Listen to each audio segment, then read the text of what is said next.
in NBC's great parade of new shows.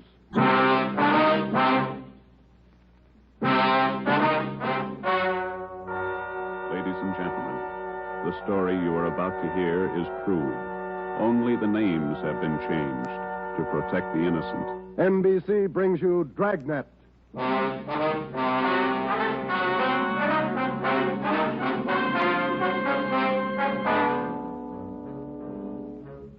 You're a detective sergeant. You're assigned to homicide. A mad killer is loose in the city. In every instance, he leaves the murder weapon behind. There are no fingerprints, no clues to the killer's identity. Your job, get him. Dragnet, the documented drama of an actual crime, investigated and solved by the men who unrelentingly stand watch on the security of your home, your family, and your life. For the next 30 minutes, in cooperation with the Los Angeles Police Department, you will travel step by step on the side of the law through an actual case from official police files. From beginning to end, from crime to punishment, Dragnet is the story of your police force in action. It was Tuesday, June 3rd. It was warm in Los Angeles. We were working the day watch out of homicide. My partner's Ben Romero. The boss is Ed Backstrand, chief of detectives. My name's Friday. I was off duty reporting back in on an emergency call. It was 3:57 a.m. when I got to the basement of the city hall. The carpool. Let's go, Friday.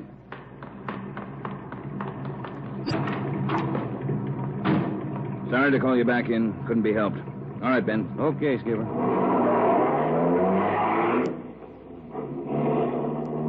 What's up, Ed? Double murder. When? I don't know. Found out about it 40 minutes ago. You got any ideas? Roughly same M.O.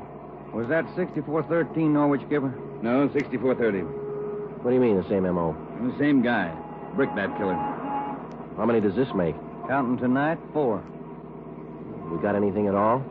Smudged fingerprint we can't even classify. Sounds like a smart operator. We gotta get him. If we have to shake down the city from one end to the other. Big job, Skipper. Big killer.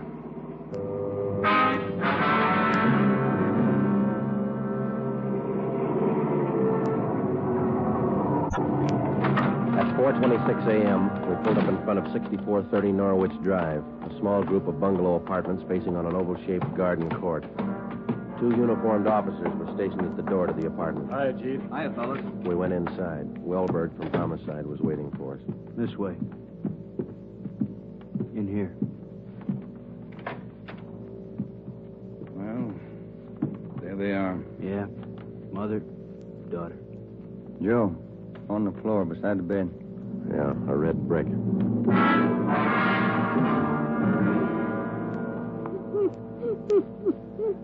Miss Hafters, we know how you must feel about all this, but would you please try to answer a few more questions for us? Yes. All right. Poor Margaret. Miss Hafters, how long had you known Mrs. Diaz and her daughter? 9 years. This November they moved next door. I remember it so well. We got along right from the start. And as far as you know, the only close friends the mother and daughter had live right here in the apartment court? Yes. Margaret was a pretty girl, but she was no chaser, no boyfriend. Very close to her mother. The 2 of them very close. Did they keep any amount of valuables in the apartment? Money, jewelry, things like that? Oh, no. Mrs. Diaz and Margaret didn't have much, you know. Very modest income. They both worked. And you can think of no good reason. Oh, no. Oh, poor Margaret, poor Mrs. Diaz, lying in there. Shock. Terrible shock. Wellberg, Yes, Sergeant. would you show Ms. Hafters back to her apartment? Sure, Sergeant. Thank you, Miss Hafters. We appreciate it. Yes, thank you. Poor Margaret. Poor Mrs. Diaz. Well, Joe? Let's check with Ed. He's back in the bedroom. You get anything from the neighbors? The usual, Ed. No jealous boyfriends, ex-husbands, nothing like that. Boys find any evidence yet, Skipper? I'm still working on it. You got any theories? Well, we know the killings were all done by the same guy. Mm-hmm. Cuts the same pattern out of the window screen. Cuts the same pattern with a glass cutter out of the window. Reaches in and flips the lock. All right, where's that leave us? And before he gets inside, he makes sure there are only women in the house. That means he probably watches the house for a few days. Yeah. Once he gets inside, he wants only one thing, to kill. He's never taken any valuables. As far as we can tell, he's never searched for any. What kind of a man works like that? I think the guy's kill crazy. Hey, fellas, Yes, Donnie? here's a break. 2 fair prints. 1 thumb, 1 forefinger. What'd you get, Pete? Only got 9 points. Not enough to go into court, but enough to make him. We'll know him when we get him. Yeah. Found the prints on the lens of the old lady's eyeglasses. Probably knocked him off the night table when he went after her. And when he was done, he put him back on the table. Yeah. Had blood on his hands, see? Yeah. That's funny, isn't it? Why would he go to the trouble of picking up the woman's glasses after he killed her? We'll ask him when we find him.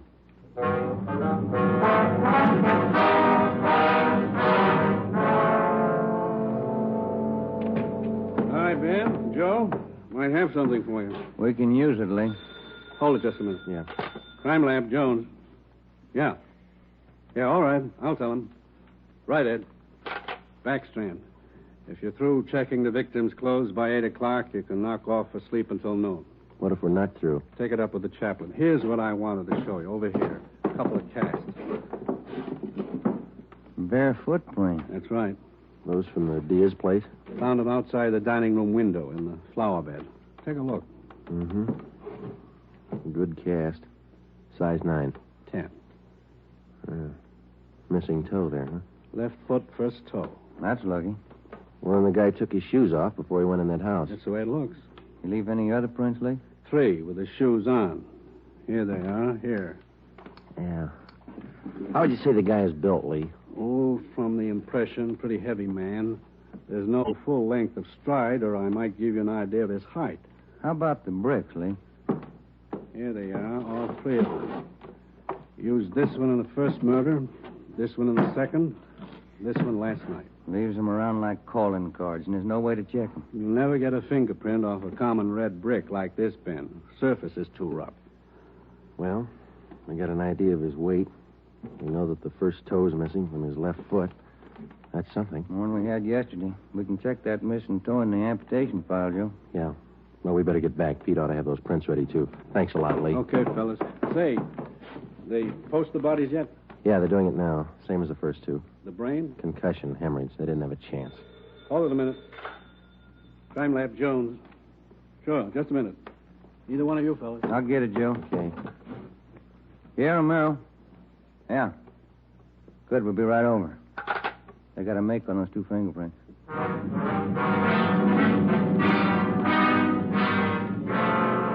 Okay, Joe. Single print file. Made him on the index finger. Let me see, Pete. Take a look, Ben. Yeah. Doesn't look like a killer, does he, Joe? Kind of nice looking. That's right, Pete. They said the same thing about John Dillinger. The name at the top of the make sheet read Carlos Richard Monterey, male, Caucasian, age 19, height 5 feet 11 inches, weight 165 pounds, dark brown hair, dark brown eyes. Last known address, 1663 Naples Street, Los Angeles.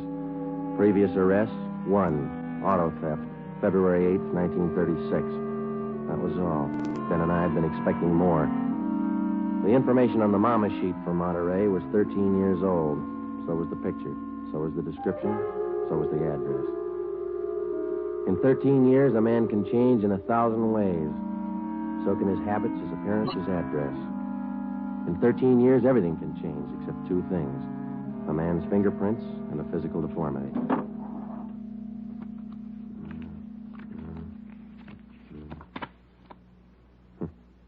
Missing toe on left foot. Carlos Richard Monterey.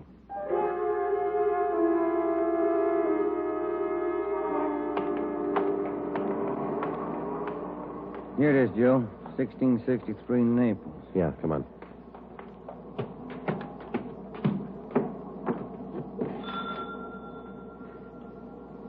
Somebody's coming. Mm-hmm. Yes? What is it? We're police officers. We'd like to ask you a few questions. Oh, yes. Would you like to come in? Thank you, ma'am. Yes? Would you mind telling us your name? Monterey. Isabel Monterey. What is it you want? You're married? Yes. My husband is Francisco Monterrey. Would you explain why you are here? We thought you might be able to help us. We're looking for a man named Carlos Monterrey. I don't understand you. We're looking for a man. We'd like to talk to him. Do you know where he is? Yes. Carlos is dead 7 years ago. He's dead, my husband told me. And does your husband know Carlos, or did he know him? He was his brother. What about your husband's parents, Miss Monterrey? Where are they? They're both dead. Sometime now. Have you ever met Carlos? No, never. I have only heard of him. What have you heard of him, Miss Monterey? Do not ask me. This is important, very important. Francisco would not like it if I told you. It's important, Miss Monterrey, believe us. Carlos, he's sick. His mind. For 8 years, Francisco has not seen him, not heard from him. He thinks he's dead. But he only thinks so, Miss Monterey. No one's told him his brother's dead. He just thinks so. What else is there to think? Where's your husband now? At his work, his store. Nara Street near Main. Grocery. Monterrey Cartwright Grocery.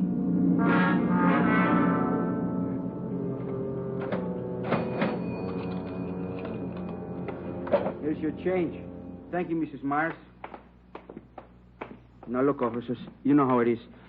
You don't like to let these things get out. That's why I trust you. You can trust us, Mr. Monterey. We just want to check on a few things.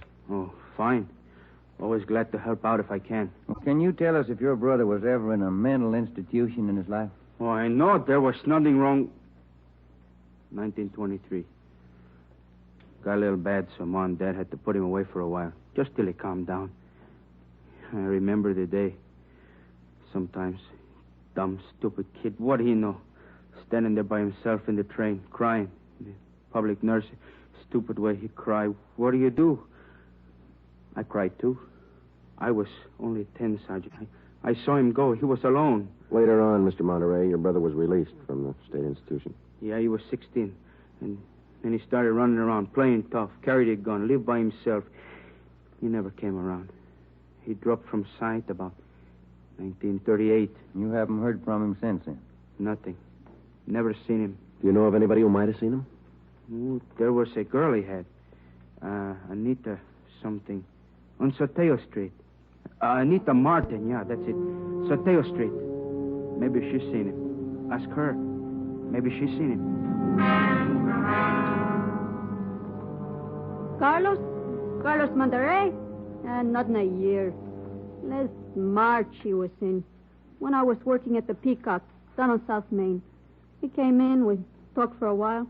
That was all. And you haven't seen Carlos for the past 2 months or so? I tell you, no. Has he written to you? Has he phoned you? Once, 3 weeks ago, he phoned. Here.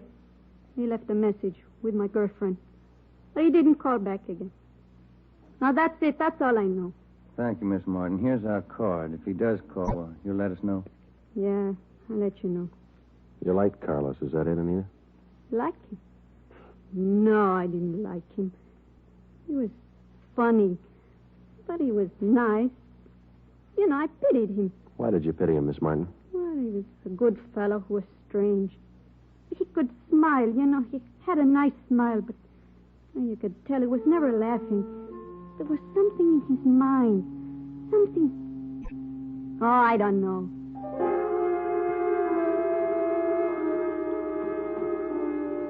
At least a year, closer to 2, I haven't seen Carlos. No letters, not a card, nothing. He was in the East the last time I heard. When was that? A year ago, January, I was in here. He sent me a calendar. Sometimes he could get along fine, very well. Other times, terrible. He couldn't keep him down. How'd he manage to stay out of jail that way, Vicente? I don't know. Sometimes he should have been in jail 5 times over. And you say you don't know of anybody who might have a recent picture of Carlos, a snapshot? No.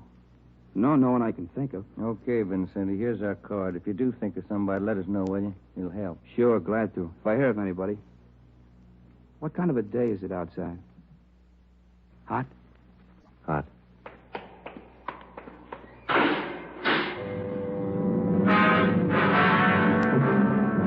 By 5 o'clock that afternoon, Ben and I were certain of one thing. Carlos Monterrey was in the city of Los Angeles, somewhere. We drove back to the office and told Ed Backstrand about our interviews with Monterrey's relatives and his friends. Inquiries and requests for further identification and information on him were immediately relayed to the state mental institutions. The 13-year-old picture of Monterrey taken from the files was copied and distributed with a note of caution as to the age of the photograph. An APB was sent out. Stakeouts were placed at the home of Monterey's brother, at the brother's store, and at the apartment of Anita Martin. A special detail of 300 men was ordered to join the Dragnet already in operation. The details at the airport and the bus terminals were alerted, as well as the details at the Union Depot and the main post office. By 6 o'clock that night, almost 1,000 men were actively working at the job of tracking down Carlos Monterey. At 6:30 p.m., Ben and I drew a 4-hour relief period. We drove out to Ben's place, and his wife fixed us some dinner. At 10:30 that night, we reported into the office, picked up Ed Backstrand, and we drove out to join the manhunt. Unit 32R on the corner of South Flower and Loomis, a 390W, AMA 367. Unit 12A, code 1. 66A and 864 Wall Street. See the man about a 507, AMA 367. Unit 42, 5430 East Grand, apartment 10, 311, KMA 367. We cruised with the Dragnet operation until 5 o'clock that morning. Ben and I took turns driving. Actually, the tremendous job of scouring 500 square miles of city for one man was only beginning. Unless there was an unexpected break, the search for Carlos Monterey could wear on for weeks. It did. Night after night, the manhunt went on, and day after day. There was no break. 16 days later, on a Sunday night, I went to bed early. I read a while, and then I turned off the lamp and went to sleep.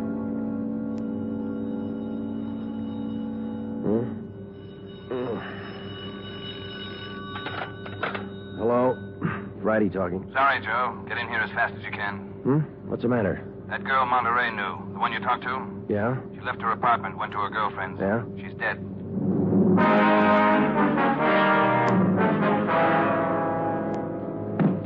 There it is. Ordinary red brick. Found it by the body. How long's she been dead, Skipper? Well, she was seen alive about an hour and a half ago. Got 3 bare footprints, good length of stride. Found them down in the lot beside the house. What do they look like? Same guy. First toe missing from the left foot. The same weight impression. Should be about 5'11". That checks out with what you got, doesn't it?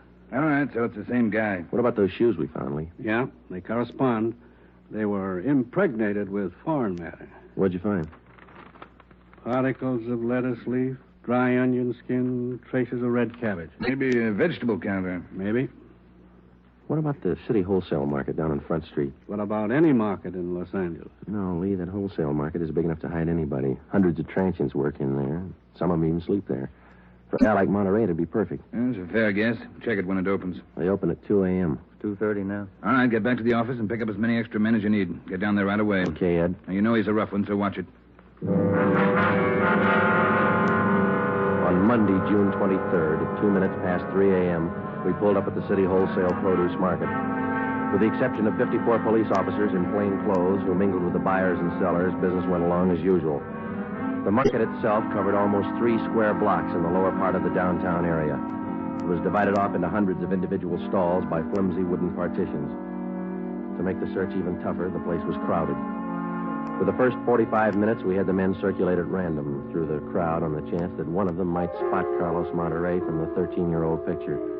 It didn't happen. After that, we started a systematic canvass. We talked to the customers, we talked to the managers of the different booths, we gave them Monterey's description, we showed them his picture. Nobody recognized him. We checked the employment records one by one. Not a sign. Sorry, Sergeant. I'd like to help. I've never seen the guy. Okay, Mr. Snyder, thank you. We sure picked the sweet jobs, don't we? Oh, yeah, we could spend a year at this. Oh, Sergeant Friday. Yeah, Kamansky. You find something? Guy at the booth over there against the far wall. Thinks he might have hired Monterey a couple of days ago. Come on, Ben. Where? Over there, Sergeant. You showing Monterey's picture? Yeah, he thinks it might be him. Mr. Fresnetti, this is Sergeant Romero, Sergeant Friday. Yes, I told your boy, Sergeant. This fellow Carlos, I hired him to help last Thursday. Big rush for me now, so I hired him. You sure he's the man? In the picture? I think so. A little older, maybe. Oh, but I know faces. He's the man. You looking for him? You say you hired this man last Thursday? That's right. It's a big rush for me now in the morning. I hired him Thursday. He worked Thursday, Friday, Saturday. But he don't show up this morning, so I got no use. Too many men to pick from. He don't show up, I let him go. What kind of work did he do for you? Same as he did before Schiller done it there. Heavy work. Moving the stores, cleaning up. What kind of produce does Schiller handle, Mr. Franzenetti? Fancy, very fancy vegetables. Choice. New potatoes, expensive red onions. Schiller sells to the big hotels. Does Schiller handle brown onions, Mr. Franzenetti? Oh, only the best. Big dealer at the Schiller. Sells it to the big hotels. How long has this Carlos been working around the market? Oh, I don't know. Is it just like the rest? First he worked for me, then Largo Massini, then a Schiller. Hey, why are you looking so hard for him? He stole something? He murdered somebody. Him? Mamma mia, murder. Do you have any idea where Carlos lives? Me? No. And if he comes back here, I tell him to get out. I got nothing to do with this trouble. No, you'll tell him nothing, Mr. Presidente. Here's our card. If you see Monterey again, call us. Say nothing to him. Oh, sure. I remember. Joe, call the chief at the office, will you? Message just came in. Thanks, Al. Come on, Ben. Yeah, there's a phone booth. See? No, I don't. Where? Straight ahead, little to the left. Oh, yeah. You got a nickel? Let's see. Oh, yeah. Yeah, there you are. Thanks. I'll see what Ed wants.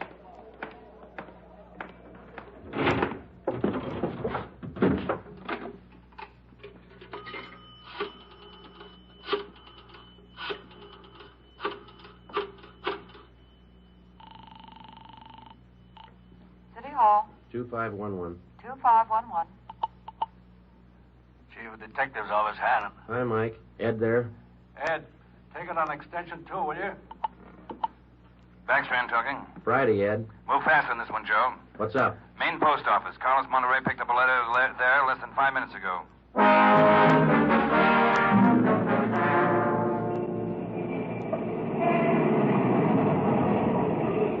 Come on, Ben. There's Ed over there with Wellberg. Yeah. Traffic short jammed up around here. Hi, Ed. Friday, Romero. You all set, Wellberg? All set, Chief. Spring Street to San Pedro. Sunset the first. Got it covered. Good. What's the story? Post office detail tipped us off. 5 minutes after 8, a man answering Carlos Monterey's description picked up a letter at the general delivery window. That was 16 minutes ago. Who spotted him? Sam Lane. He got a look at him just as he was leaving the window. Called to him to stop, but Monterey ran. Lane called me, and we threw a net over the area for 6 blocks around. And Monterey's still somewhere inside this area? I don't know how he could have gotten out. What's next? Well, I'll give him an hour to break for it. After that, we start a house-to-house search of the whole area. Stop all pedestrian and vehicular traffic for identification. You're going to jam up the depot traffic. That's cheaper than murder, Romero. Get going. The first hour we counted off in 5-minute segments. Like Backstrand, we felt close enough to Monterey to touch him. But he still wasn't there. The north and south ends of the blockade started to move in, slowly. Searching every store, every house, every conceivable place where a man might hide out. In the meantime, Ben and I worked the Spring Street side of the blockade, watching the faces of the pedestrians as they came through, one by one, examining all vehicles and their drivers. The morning wore on, the sun came out, and it started to get warm. By 11 o'clock that morning, Monterey still had not been found. The temperature was 93 in Los Angeles. It was still climbing. The search went on. At 10 minutes past 2 p.m., Backstrand made the round. How's it look, Skipper? Not good. Going slow. How much longer you figure? I don't know. It'll go to after dark, that's sure. District down here is like a rat's nest. Yeah. Nothing? Nothing. But he's someplace inside this blockade. He's got to be. Any chance of getting relief for the men in our squad? Some of them been working straight through since yesterday. I'll see. Check with me around 5 this afternoon. Thank you, Skipper. Keep a sharp lookout. One slip. That's all it takes. The search went on. At 3 o'clock that afternoon, the temperature was 95. We sweltered and we waited. At 3:45, Backstrand sent a squad of men into the Union Depot to search it from top to bottom. There was one false alarm when one of the men thought he saw Monterey slipping out a side door into a taxi. He turned out to be a train conductor. At 25 minutes past 4, Backstrand passed along the order to our detail to start moving in, house by house. It was a tedious job, and it went slow. The men were tired. At 5:30, the relief squad showed up. Ben and I stayed on. After another 2 hours of house-to-house searching, the trap was narrowed down to a 3-square-block area, a single block wide and 3 blocks long. It started to get dark. Backstrand ordered out batteries of floodlights. By 8 p.m., the cordon closed in around the last 2 square blocks. Lines are all set, Skipper. Ready to move. Good. What do you think? Well, we'll know pretty soon, one way or the other. Frank, keep that traffic moving. All right, you two, get going. See you later, Skipper. Joe, let's take a look in here. Okay. Sure is an old building. Yeah. Where'd Kamansky go? Oh, no, he's here a minute ago. Oh, wait, there's his flashlight. Down at the end of the corridor there. He's signaling. Yeah, come on. Kamansky? Yeah. Down below, Sergeant, in the basement. Come on. Monterey? He's been there, I think. Yeah, this way. Where? Over here. Now watch your step. The light's bad. Here he is. Says he's the janitor. Oh, my head. He's been slugged. All right, come on. How'd it happen? Can you tell us? Yeah, a big man hit me. I came down to empty the baskets. He hit me and ran. Ran over to the new building. The new building? Is that the one next door? Yeah, just a few minutes ago. Nobody's come out of this building for the past half hour. Every door in the place is guarded. No, not the doors. He went through the tunnel. I saw him. Over there's the tunnel. I'll take a look, Joe. Yeah, the tunnel. Connects the two basements. Same company, old building, new building. The tunnel connects the basements. Joe, come on. Yeah. Kamansky, get out the back strand. Tell him what's happened. Right, Sergeant. And call an ambulance. Right. All right, Ben. Through the tunnel. Watch where you're going. The light's bad. Yeah, it is. That a door up ahead there? Yeah, I think so. Yeah, let's go. Good. There's a stairway. Come on.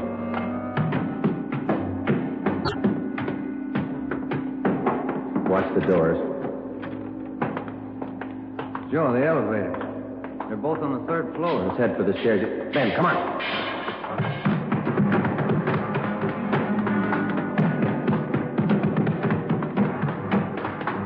One more floor. Yeah, right.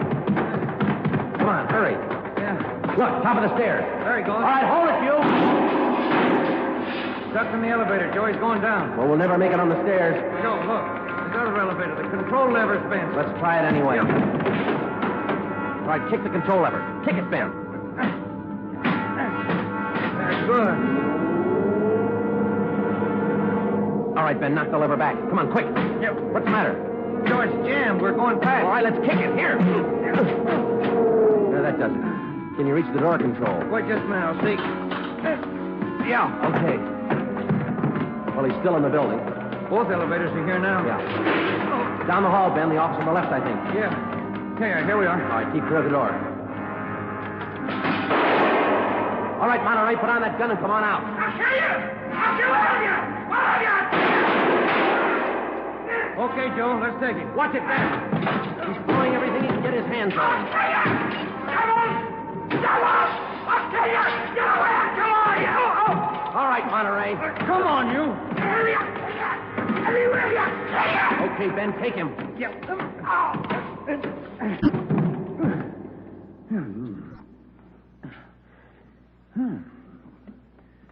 Nice looking guy. Clean cut. Yeah. Doesn't figure, does it? What's that? My wife would say he doesn't look like a killer, does he? What's a killer supposed to look like? The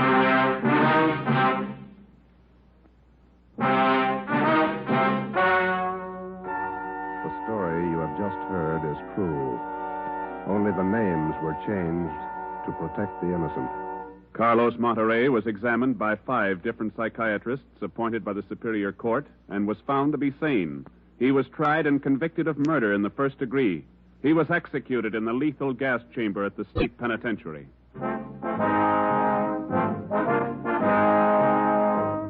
You have just heard the 17th in a new series of authentic cases from official files.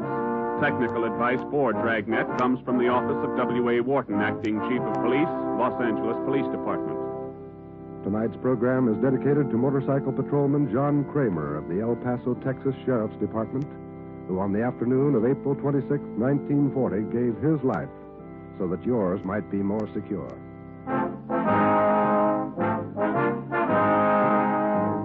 Dragnet came to you from Los Angeles.